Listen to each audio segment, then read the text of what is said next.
My name is Chris, and today we're going to test another gem of a product, and we're going to pick the winner of the Technica AT-LP 60X at the end of this video. Welcome to the Vinyl Attack.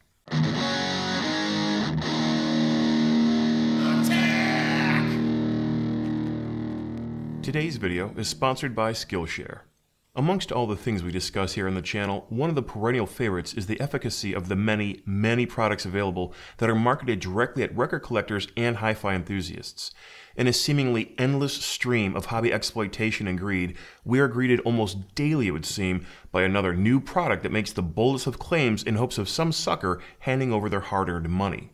I have found much personal satisfaction in being able to test some of these products, some for the better, like the Multi-Zero Stat and the IKEA backspacers, and others certainly for the worst, as was so very evident in my Easy Vinyl Crackers removal video.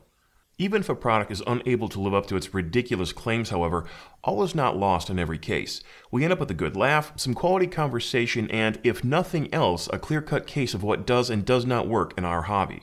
Additionally, from time to time, I get a request to test out another product and its claims, bringing to light their success or failure so that we, the consumer, are well armed when we choose to spend our money and keeping the content of this channel rolling. Such a comment was made recently by a viewer asking about a product of which I'd never heard, something called On Vinyl Goop, spelled with 2 N's. And upon taking note and tracking down the product online, I'd found that it is essentially what looks to be a more refined version of children's play slime that claims it will dig out the dust and particles from our grooves in our records. Unfortunately, as I searched about high and low trying to locate a jar of this extract from the secret of the ooze, I discovered that there was none to be had. None save for one location, but sadly it was overseas and I simply couldn't bring myself to pay the $35 in international shipping for a jar of goop that was priced at $10. But while doing the background digging on Vinyl Goop, I was greeted again and again by what looked to be an identical product from one of our all-time favorite manufacturers, Crosley. While I can't be 100% certain without the product in hand, the look of the On Vinyl Goop and the Crosley Groove Goo, seriously, who names this stuff, are pretty identical to my eye. Furthermore, while looking to purchase the Groove Goo on Amazon, their algorithms are also kind enough to suggest this product to me, Color Corral's Universal Dust Cleaner. A once again nearly identical looking product that's intent is to remove dust and debris from tight areas such as keyboards, blower vents in cars, and the like. Sound familiar?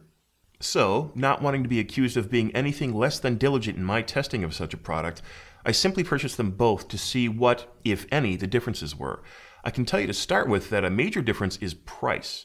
While Amazon sold the Crosley Goo for almost $20 through their third-party sellers, including Crosley themselves, I was able to order mine from Best Buy for a mere $10. But the Color Corral at the time of purchase was less than $6. At the time of this recording, it is selling for $7 as it seems to fluctuate regularly, but the reason I point this out is simply because once you've gunked up your slime too much, you need to throw it away and buy more. There's no washing this with water to be reused. If you take a liking to this product, an additional $3 to $4 per jar would add up quickly over time. Other differences of which I took note included how in-depth the Color Corral's instructions for use were. They were quick to point out the many various uses of their sludge, and to also let you know that it was made of a biodegradable gel and it wouldn't stick to your hands. It instructed you to make sure your hands were clean during use, to knead a small piece of the gel into a ball, and then press gel slowly into an object to be cleaned. They were also the brand that made buyers aware that you'll need to replace the gel once it's turned dark or becomes sticky. They even offered a 100% money-back guarantee. I'm not sure how effective that is considering returns on Amazon are usually pretty effortless, but it was offered nonetheless. The Crosley, on the other hand, had this to say about itself. It removes dust and dirt from your records, it's easy to use and won't scratch them, and you should roll the goo along the direction of the grooves. That's it. Unless you count the reiteration of their claim that it removes dust and debris and the amount of goo in the container, which is 160 grams if you care, and that goes for both brands here today. Now, I know it sounds like I'm already being overly harsh to Crosley in this yet-to-be-determined test, and certainly the Color Corral could perform worse, or not at all, but I simply don't like that Crosley has seemingly taken a common product that's been around for quite some time, slapped their name on it, marketed it toward unsuspecting collectors, much like their record players, and then marked up the price. But none of this matters at all until we take these gelatinous substances out of their containers and actually try to clean some dust and debris from the grooves of a record. I took the time to vacuum my living room this week, and I kept the disgusting bin filled with dust, dander, pet hair, and dirt that it contained. We'll take a test record or two, sprinkle some dirt on there, and then roll the goop as instructed to see what effect it'll have. We'll also take a look at these records before and after using a microscope so we can see more clearly what's happening. If, in fact, we get a good clear positive result from the first test, I'll take it up a notch and really add the dirt and mash it in just to see what happens. These are test records after all, and that's their purpose. So let's crack these open and make a mess.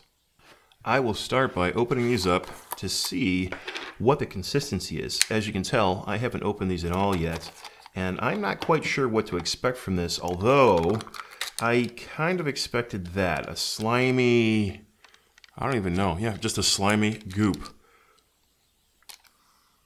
It smells kind of lemony.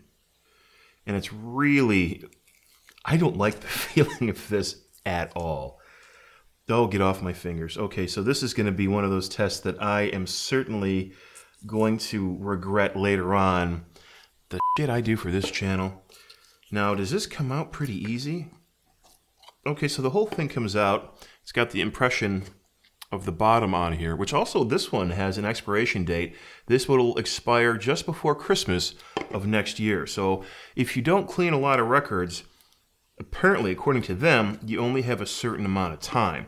Let's open the Crosley. It doesn't actually, it feels, I don't know.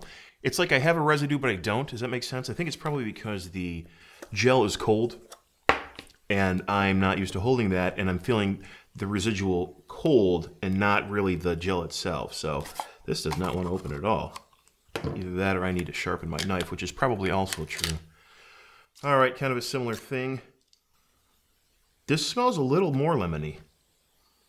This probably shouldn't be. This smells a little more like dish soap. This one smells a little bit more like air freshener or candy, if that matters to you at all. So I can't get this piece of foil out. Let's see. Ooh. This one, oh gosh, for consistency, this one is a lot more pliable. And as you can see, like that's just dripping from my hand. Again, I'm not feeling really any residue from that. This one, I'm really not holding, yeah, see, not nearly as much. So next, we have to get some dirt on some records, but let's take a picture of a record first and see what we have under the microscope. I need to line this up. Let's see, I'm going to line this up with that part of the label. And this is clearly not overly clean. We have a couple of spots in the upper right and the lower, it seems, as well. But I'm going to take this, grab my bin from this. How do I get this off? Oh, this is bad because the bottom opens and the whole thing just dumps. I didn't think this through. I probably should have emptied this into a bag. Oh no. Okay. Well, let's just do this. All right, that worked. It wasn't great, but it worked. Let's get this off the table. I am going to regret this so bad. This is just lightly dusted, as you can tell, sitting on top. Let me focus this again. That's what we're looking at now. There is a lot of dust and debris, pet hair, just junk on there. So I'm going to take a piece of the Color Corral, and it says to peel off a, okay, it comes apart pretty easy.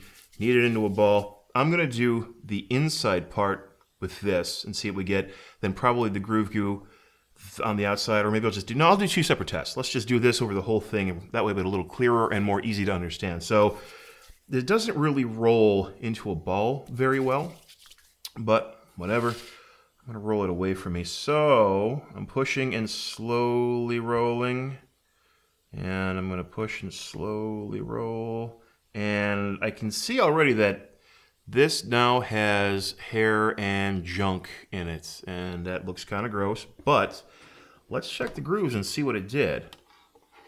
I see a bit of a residue, and you might be able to see that as well.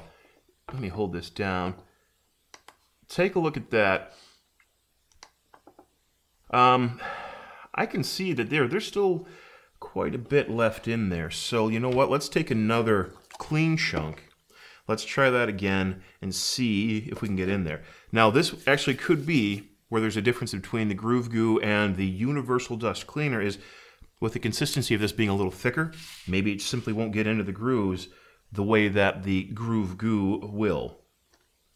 But I don't know. I don't know if I would want to sit around and do this to my records anyway, because this is a little, number one, it feels gross to me, and you might not like it either. And number two, it seems time-consuming to clean a record this way. You would really have to have some severe damage to consider using this. So that's where we are. I am not seeing a whole lot of improvement at all after the initial bunch of goop. I don't know how long something like this would last. I mean, clearly, you're not normally going to have records that are quite this disgusting. At least, God, I hope you don't. Let's flip it over. Let's take a picture of this side. All right, there's our photo of that. And let's see if I can ever so gently sprinkle some more dust on there. Ugh. I think I got more on here than I did. I'm going to blow. That was too much, but whatever. Let's take a look and see, and if I need to add more, I will add more. That's pretty good. I'm going to add a touch more because I want it to be as fair as possible.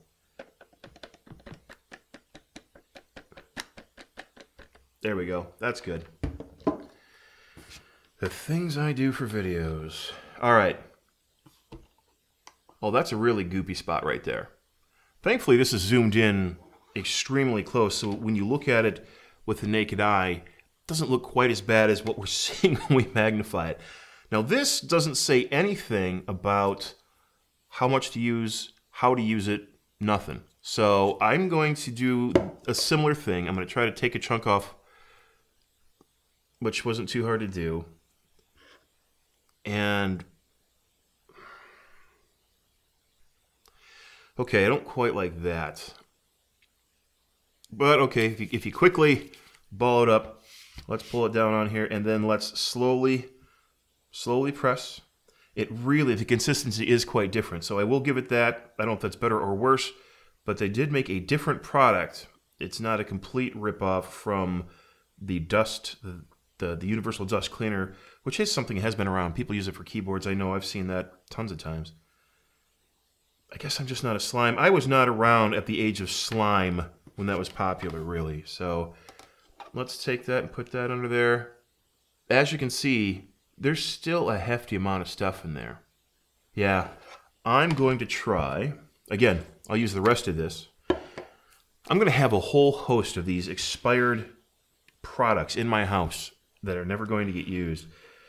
I'm going to press this down and just hold it for a second. I really want to try to see if I can work this in. Maybe I'll massage it in gently to see if I can get that in there. Because all I did was sprinkle that dust on. I didn't press it down, nothing of the sort. So if that's the case, and this can't get that off of there, sure, it was kind of a lot of dust, but if it can't get that out of there, I would say that this is kind of a fail. All right. That's a little better. Well, there you go. I don't think that mashing this stuff down deep into the grooves and trying to get it out is really going to do us any good. I wouldn't waste my money on this stuff. $10 for this one, 7 or 6 or 7 for this one. I might take the unused portion of this upstairs and try it in my keyboard because this one isn't as bad to hold or to use. Personally, I don't know, it's a texture thing. This is gross. So I'm not going to be using that at all. But at least now we know, so you don't have to try it out for yourself. Before we pick the winner of the Audio-Technica AT-LP 60X that Night Sound and Lighting were kind enough to donate to the show and raffle off, I want to take a minute to talk about today's sponsor, Skillshare. We all know commercials suck, but for me, nothing has been more irritating as of late than to be right in the middle of a show on YouTube only to be interrupted by a completely random and irrelevant commercial that breaks the flow of the episode and offers nothing in return. This is why I don't have YouTube ads in the middle of my videos. So, rather than stuff a meaningless ad down your throat, I'd much prefer to show you something that you might actually like and that also resonates with me. Enter Skillshare. The people at Skillshare were kind enough to reach out to the show and offer a sponsorship for some videos, and I was pretty excited right from the start. I've seen multiple much more popular YouTube shows that have had these ads in them, and I've always been intrigued as to whether or not the classes they offered were actually any good. I can say with absolute certainty now that they are. If you're not familiar with Skillshare, they're an online learning community that offers thousands of inspiring classes for creative and curious people alike. And if you're like me, and I know I am, learning new things all the time is almost as much of a passion as hi-fi systems and record collecting. I've already started a deep dive into several classes in hopes of elevating the quality of this channel, which clearly benefits us both. While I'm not a regular viewer of Marcus Brownlee's channel, his class on YouTube Success was pretty inspiring and offered me several points of improvement that I'll be working on implementing immediately. That guy has over 14 million subscribers, so he definitely knows something about the topic. I'm also very interested in video and lighting, so I'll be taking a couple of classes for that soon as well. I love pouring passion and detail into these videos with the information I share, and learning new techniques make it that much easier to improve. If you're into photography, illustration, creative writing, even marketing and productivity, Skillshare has a class for you taught ad-free by creators who really seem to know their stuff. And until the end of September, the first 1,000 subscribers of this channel to click the link in the description below will get a 1-month trial for free. Not 7 days, not even 14 days, which is their standard, but a free 1-month trial to check out all the classes and topics Skillshare has to offer.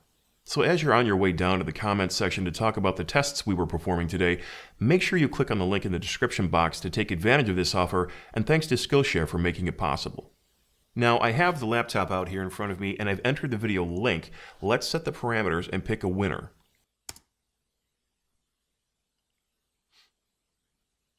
Curtis Ogden, you won the Audio-Technica AT-LP 60X. Congratulations. Send an email to thevinylattack@gmail.com and we'll sort the shipping details to deliver your brand new turntable. And thanks once again to Night Sound and Lighting for supplying the table and taking great care of the show. And thank you for dropping by to see yet another scientific showcase of unparalleled proportion. Now, if you excuse me, I'm going to go wash my hands and kind of get this feeling off of them. Don't forget to hit like and subscribe, and I look forward to next time.